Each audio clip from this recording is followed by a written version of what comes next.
In order to add this rational expression that has unlike denominators, what we need to do is find common denominators. Now, these are small denominators, but in essence, these are the steps we're going to follow. We're going to break down the denominators into factors that may mean factoring, apply the LCD by multiplying, and then we're going to add and simplify the expression. So we're using a smaller example to show what we mean by break down the denominators. So let's say, for instance, the first one, 4 can be broken down into 2 times 2, right? Sorry about that. Plus 7, which could be 2 times 3 times x, right? I'm breaking it down into factors. Plus 5 and 2 times x. So the idea here is to kind of see what each fraction is missing, okay? I can see that they each have a 2. That's great, right?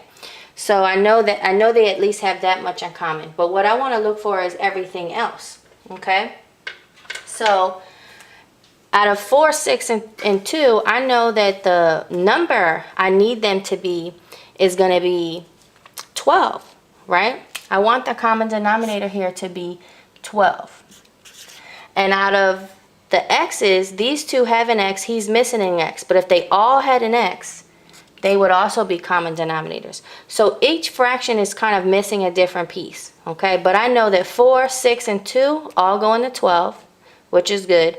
These two have an x that go here, so I need him to have one, okay? Once they all have a denominator of 12x, I'll be able to add them together. So what do I need to multiply 4 by to get 12x? I need to multiply it by a 3 and an x, okay? So I'm going to multiply the top and the bottom by 3x. 3x times 4 gives me the 12x. 3x times 3 gives me 9x. Plus, what does 6x need to be multiplied by to become 12x? Well, that's 2. So I'm going to get 12x at the bottom and 14 at the top. What does 2x need to become 12x? It just needs to be multiplied by a 6. Okay? So as you can see, each one had a combination of the others. This one had to get multiplied by 6. This one had to get multiplied by the x. This one had to get multiplied by the missing 2. Okay, they all had something in common. So now that all the denominators are 12x, I know that my final answer is going to be over 12x, but I have to actually add these together. 9x plus 14 plus 30, only these two are like terms. So I'm going to get 9x plus 44. In this example, breaking down the denominators into factors is going to make a lot more sense when it comes time to find the common denominators. You can see the denominators here are not individual terms. They're two terms, and this one has 3. So most definitely what I want to do is spend some time factoring where possible, so I can see which fraction is missing what. So these two, they're not really going to change at all, right? They're broken down as much as possible. But this x squared plus 6x plus 8 can definitely be broken down, okay?